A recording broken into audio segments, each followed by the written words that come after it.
Good morning, students. I hope you all be safe at home. Well, in the previous class, you learnt about Tricky, a dog that lived in a Victorian house. That means an old palace or mansion in old England. He lived with his rich mistress, Mrs. Pampery, who loves him and in her so much love, she overfeeds him. She overfeeds her dog, thinking that he must be suffering from malnutrition. But in her love, she forgets that she has made the dog very fat, and now Tricky is unable to walk in his little winter coat. Tricky now struggles to go ahead, and here the narrator is watching the progress with great concern and also waiting for Mrs. Pampery's call. Well, as I told you earlier that this story, A Tramp of Surgery, is written by James Alfred Wright. Well, he was a surgeon by profession, but he used his pen name, James Harriet. He wrote many stories based on his experiences, and this story is one of them. Now let's start. The expected call came within a few days. Mrs. Pampery was distraught. Tricky would eat nothing, and he refused even his favorite dishes, and besides, he had bouts of vomiting. He had spent all his time lying on a rug, panting, and didn't want to go for walks and didn't want to do anything. As the narrator had expected, the call came in no time. Mrs. Pampery was very worried because Tricky has refused eating even his favorite dishes. He vomits again and again. He spends all his time putting himself down on a blanket. He does not go for walks. I had made my plans in advance. The only way was to get Tricky out of the house for a period. I suggested that he be hospitalized for about a fortnight to be kept under observation. Well, here the narrator makes his plans further. He decides to get Tricky out of the Victorian house for a few days. He takes Mrs. Pampery in his confidence and asks her to keep Tricky under observation for about 15 days.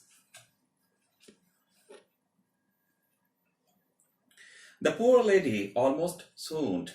She was sure he would pine and die if he did not see her every day. But I took a firm line. Tricky was very ill, and this was the only way to save him.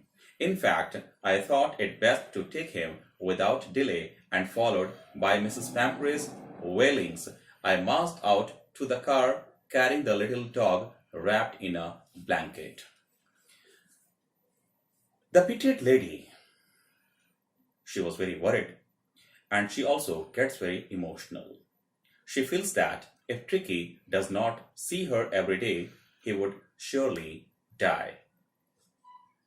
Students, जैसा कि narrator ने ये उम्मीद की थी, call बिना समय गवाए चली आई।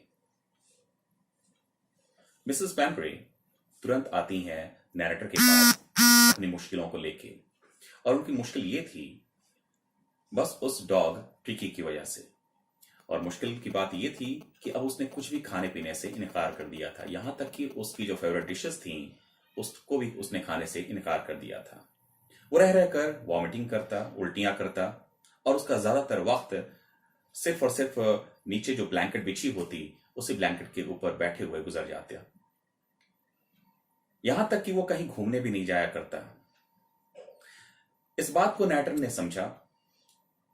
शायद मिसेस पैम्परी को ऐसा लगता था कि इसकी बीमारी ठीक हो जाएगी, लेकिन सिर्फ और सिर्फ नैरेटर ही जानता था कि उससे कोई बीमारी नहीं है, बल्कि ये सिर्फ और सिर्फ उसके बहुत ज्यादा खाने की वजह से है और उसके लालच की वजह से है, और जो खाना मिसेस पैम्परी के द्वारा उसे हमेशा दिया जाता है।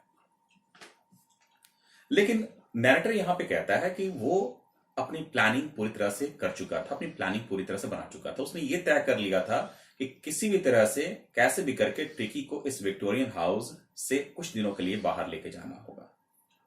यदि उसने ऐसा नहीं किया तो फिर परेशानियां बढ़नी शुरू हो जाएंगी। इसलिए उसने सबसे पहले मिसेस पैम्परे को कॉन्फिडेंस में लिया और उनसे ये कहा कि मुझे कम से कम ट्रिकी को 15 दिनों के लिए अपने ऑब्जर्वेशन में रखना है, उसे अंडर ऑब्जर्वेशन रखना है, उसे अपने यहाँ में लेके जाऊंगा और मैं देखूंगा कि उसकी स्थिति में किस तरह से सुधार होता है। यदि कुछ ऐसी बात होगी जो कि काफी ज्यादा मुश्किल वाली होगी तो मैं इस बारे में आपको जरूर बताऊंगा। Well, that's the end of day 2.